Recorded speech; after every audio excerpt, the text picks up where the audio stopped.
Thank you very much. Thank you very much for the upbeat music. I think I saw Dr. Lek was moving his shoulder a little bit. When we developed the app, we had all the app development come in different stages. There are ideas, there's research, there's wireframe, there's user interface design, and there's stakeholder engagement, which is here today. So we do value your input very much to the app development and the design process. So after this, we'll be in full development and deployment of the app. When we first started developing the app, we were putting all the MRC website into the app. We thought about putting the data portal into the app. We thought about putting the Mekong Atlas into the app. And then we started to realize we were going in the wrong direction, because it doesn't really get flooded in the mainstream, because all the station will be all normal, and the mobile user will not get alert or notification on any of those alarm or floods. And if we were to compete with a website, it's such a hassle to download an app and install it, where you can just go to the website and access all the information. So we knew that something was wrong. We're not going to put the MRC website onto the app. We had to shift our paradigm of thinking, and we had to start thinking like a private sector. If we develop an app based on the fundamental typical river basin organization, or if we develop an app based on engineers or hydrologists, the app will look absolutely different. So ladies and gentlemen, when we found out that if we had to shift a paradigm of thinking to think like a private sector, at that moment we realized that the game has changed, and we were in need of a new game plan. Ladies and gentlemen, the game has changed. The game has changed. We need to change our game plan. More modern technology, more user experience, more community-driven data, more data visualization, more real-time data transparency, more accurate weather forecast, more AI technology. Go fast, go far, go together, and go with one Mekong app. Send push notifications and alerts for flood, drought, weather, and disaster warnings to increase user experience. For the first time, all core river monitoring network comes into one interactive map. Integrate impact-based forecasting to consider vulnerable people and properties. Integrate AI technology for auto-generated weather reports and impact simulations. Enable users to view live CCTV from various monitoring stations. Introduce iReport features for a community-based early warning system, allowing users to share flood, drought, and livelihood incidents with photos, locations, and comments. Utilize AI chatbot to answer questions from audience with real-time data.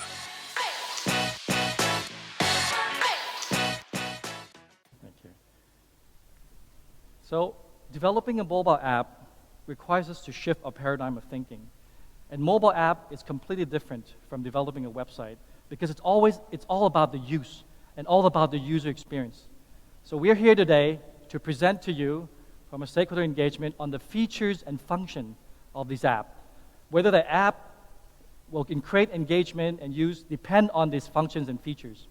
So these are the menus that we have put in place in the app. You have landing page, you have network, you have maps, you have meteors, and you have CCTV, and you have iReport. Let me walk you through all these features. I would like to proudly say the app will be in 4 languages to increase user outreach and community outreach. One of the things critical about mobile app is this push alert notification, and this is something that we want to customize the notification content specific to the user's demand and needs. That's why we have geo-targeted fencing. So if we forecast a flash flood in a certain area, those who live in that specific community will get the alert based on that specific alert in that area. So this gives the user more ability to have customizable content and increase and enhance the user experience. We spend a tremendous amount of time, ladies and gentlemen, in the data visualization of our monitoring app, because we feel that the app needs to have a lot of engagement and life into it. So we have developed more than 20 weather infographic animation in all our app. So basically, if you turn on the app, if it's sunny outside, you'll get an animation of a sun and the birds and the bees and butterflies and the sunshine. If you access the app at night, it will be gloomy, dark. If you access the app when it's rainy, you have a thunderstorm, it'll be raining outside. This gives enhanced user experience where the app are dynamically different. Because when we talk about hydrology, we talk about forecasting, we really want to captivate and engage users as much as possible.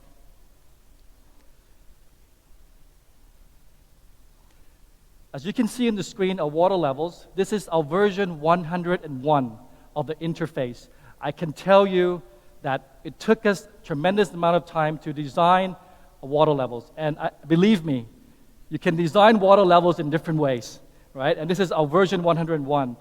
So in designing water levels is important. You don't want to show hydrograph. You don't want to show chart. You want something simplified. So we thought of creating a cross-section of the river and just have the water animated based on the water levels. And there's only 3 basic lines, the normal line, the alarm, and the red. And these water will depend on the water level that was given with key round color code, whether it's normal, whether it's alarm, or where it's flooded. And from a hydrologist's perspective, when you do forecast, you would say the water is 56 meter high. But for the public, they cannot comprehend the size, 56 meters. Is that how tall that is? So we re-engineered by looking at reverse engineer by saying, if this is the alarm level, what is the distance below the alarm level? So for example, if you access the app and you said the water level is 1 meter below the alarm level, I know the distance. I could tell the distance between 1 meter, and I would be cautious when it's 1 meter below the alarm level.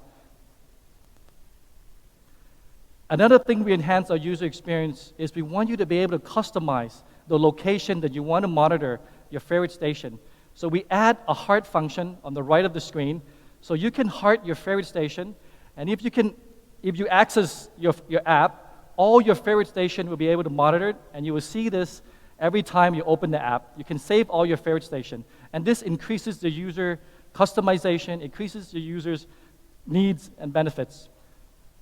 We also created an alert tab, which covers the alert of all the oil basin, all the monitoring network, and it covers all different provinces right in the landing page of the app, whether it's flash floods, whether it's landslide, whether it's air qualities, whether it's rainfall. So you get a whole range of alert with just opening the app without having to go to multiple menus. When we start working tremendously many hours in water levels, one thing that we have learned that you cannot divorce weather and water. And this is very important because with all the extreme climates going on, we decided to put weather forecasts right next to water level forecast. So once you enter the app, you can see the weather forecast right beside, and then you see the water levels right beside it. And if you toggle down, you will have 2 charts correlating together, the rainfall chart and the water level chart correlating it together. One of the things that we added is an AI text-to-voice features, because we know when we deal with forecasts, we deal with numbers, we deal with hydrology, these are very scientific to most of the community. So what we have added is an I function, which summarizes the whole thing in a text.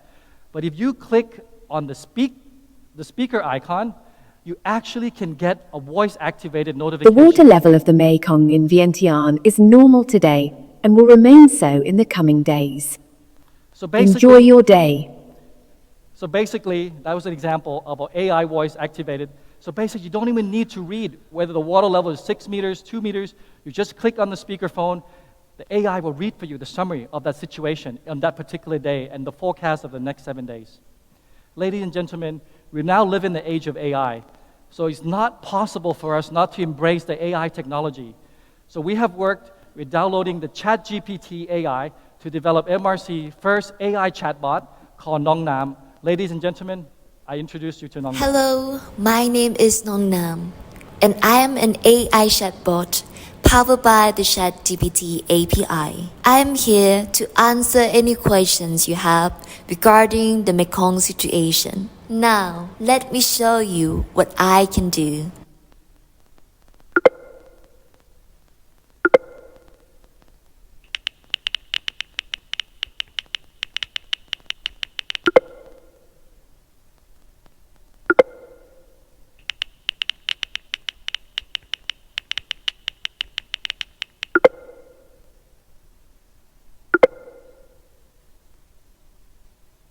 I am ready to serve the Mekong community. Please ask me, and I am very happy to answer all of your questions. Chat with you soon.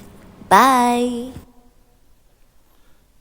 So ChatGPT API is able to use an AI engine that's able to answer all your water level station, and you can chat with it on your any messaging app. Ladies and gentlemen, the core river monitoring network is the bread and butter of the MRC. We do all this routine monitoring, water level, ecological health, sediment, soil moisture, water quality, socio-economic impact. All this, for the very first time, it's coming together into one interactive map. And we got an inspiration from looking at the metro station map. If you've seen, I'm sure most of you have seen the metro station map when you try to go on a SkyTrain. So we got inspired by metro station map. Imagine you bring in the whole river network. You bring in all the river network. You look at all the data sharing from hydropower. You look at all the core monitoring network of water quality, of water levels, of sediment, of flows, of discharge, of ecological health, of fishery. Imagine those are correlated together and providing you with integrated data in one interactive map. So this will be the future of what we see as a core river monitoring network. So if the water level is low in certain location, what will be the impact of fishery migration? What will be the impact of those livelihood? If it's high, if the hydropower were to release water from the mainstream, how would it impact the reservoir of the next? So this is the whole interactive river network of a core river monitoring network that you will see in the first mobile app for the MRC. As I mentioned earlier, you can't divorce weather and water. They go together. So we had an opportunity to look at the research from Forecast Watch. So according to Forecast Watch, these are like the big forecasting company that rates all the weather models.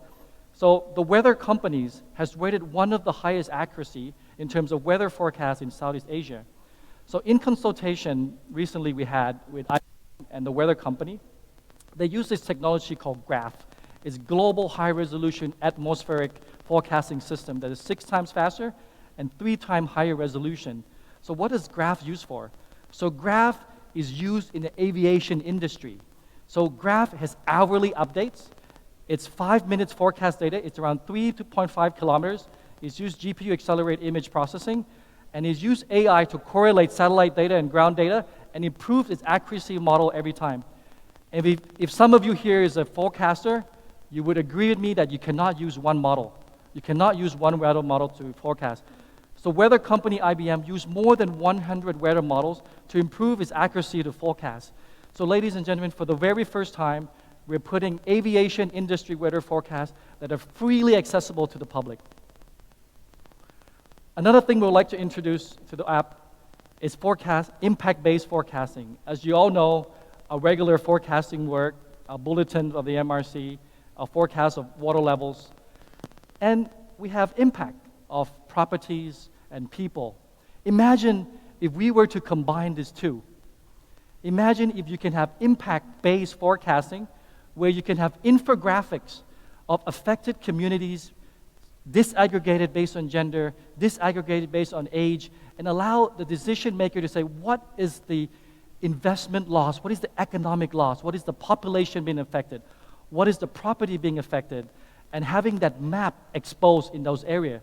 So we'd like to thank AHA Center for the support in sending this secondment to train us on the use of this software, and also NASA and PDC that are providing our data and API to produce impact-based forecasting in the future.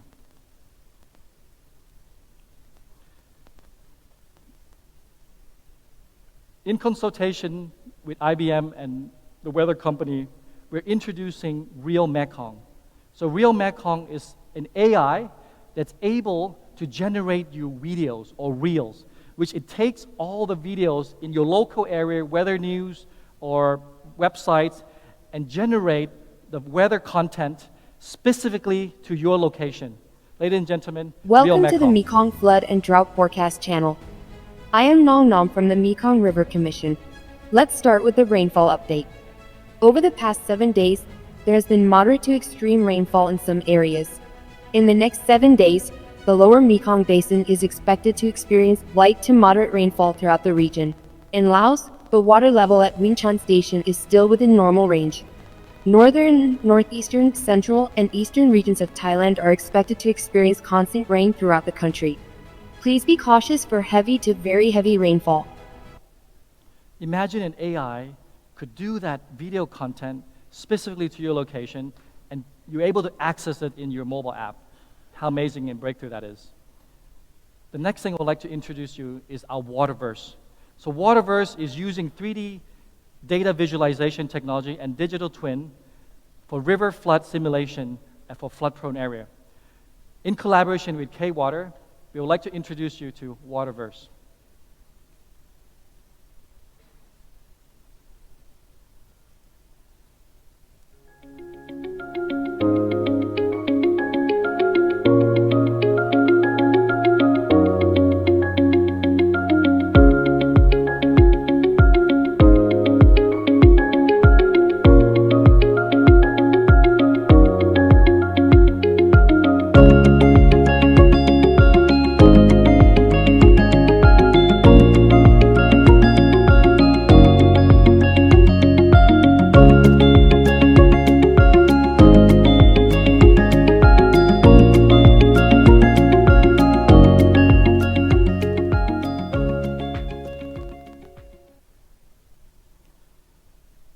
Another thing we would like to introduce to you today is the use of CCTV.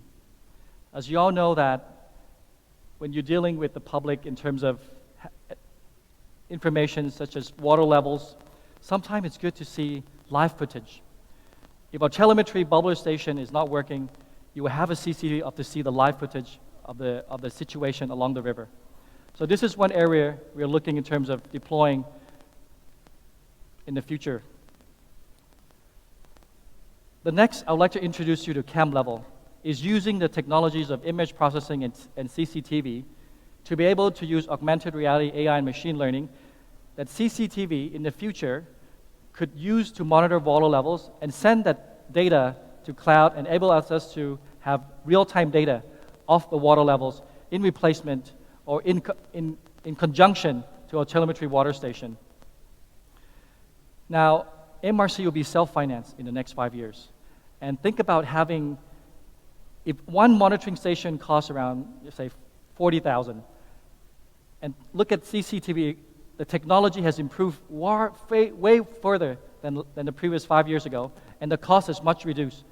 So imagine if you can set up one CCTV station for roughly less than $10,000, you can increase the expansion of our core network to cover all the flood-prone area using CCTV. This year, we did something special. We partnered with the ASEAN to develop the first ASEAN MRC university competition. We're expected and anticipated to hear some of these breakthrough universities to introduce how CCTV can be used with AI machine learning, and possibly we can deploy some of this technology. When we developed on the iReport, we knew that the telemetry monitoring station cannot cover the whole basin. It's impossible. So there's a need to use citizen science, community-driven data, real-time data collection, and this will become the future of our data sharing and incident reporting. Ladies and gentlemen, I would like to introduce you to iReport. Introducing iReport, a community-driven real-time warning.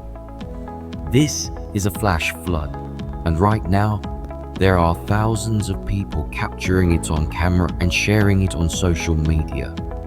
iReport from One Mekong app lets you harness your social media to produce more relevant and timely incident reports live from the local communities.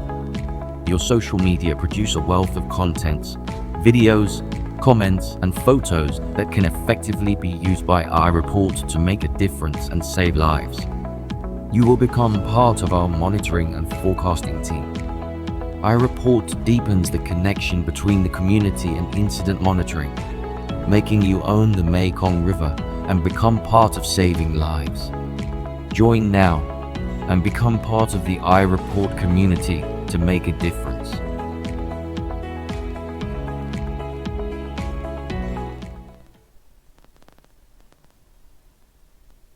Just a bit of a glimpse on the iReport overview. Again, a lot of time was spent on designing the user-facing design to make it intuitive and user-friendly as possible. So we decided to create the interface into three interfaces of the iReport. One is the map incident. We felt that being able to take photos and geo-referencing photos in a map would be very easy for users to see an overview of those incidents in a one map concept. The second one is the report incidents. This is where, in the group discussion, we value your input. What type of incident matters? What types of incident that you think reports to you would make a difference in this iReport community? The third thing, we created a sense of community interaction. We call it the community engagement platform.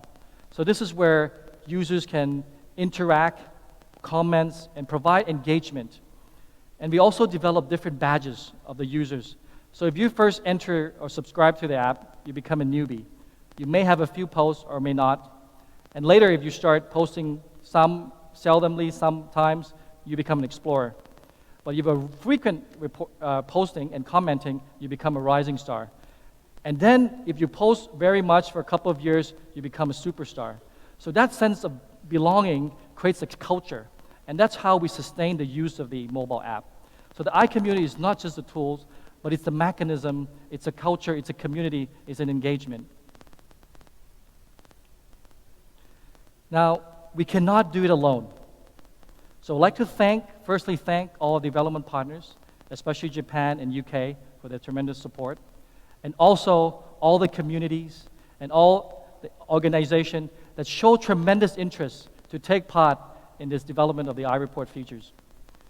And we would like to call all the universities, all the organizations out there that you think the iReport would make a difference, and would like to take part in this development of the iReport. Ladies and gentlemen, a lot of people ask me, who are the people behind all this development? So I could proudly say 80% are in-house and 20% a partnership. So the development app is in-house 80% and 20% partnership. Lastly, if you want to go alone, if you want to go fast, you go alone. If you want to go far, we go together. Let's go with One Mekong app. Thank you very much, ladies and gentlemen.